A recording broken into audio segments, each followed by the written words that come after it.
नमस्ते पुण्डरीकाक्ष नमस्ते पुरुषोत्तम नमस्ते सर्वलोकात्मन् नमस्ते दिग्मचक्रिणे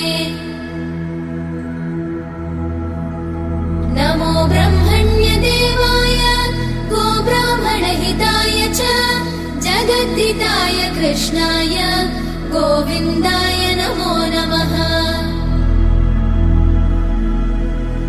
ब्रह्मत्वे सृजते विश्वम् स्थितौ पालयते नमः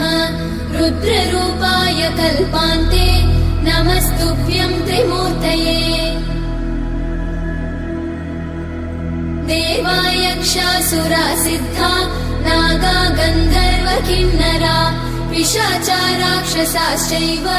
मनुष्या पशवश्च ये पक्षी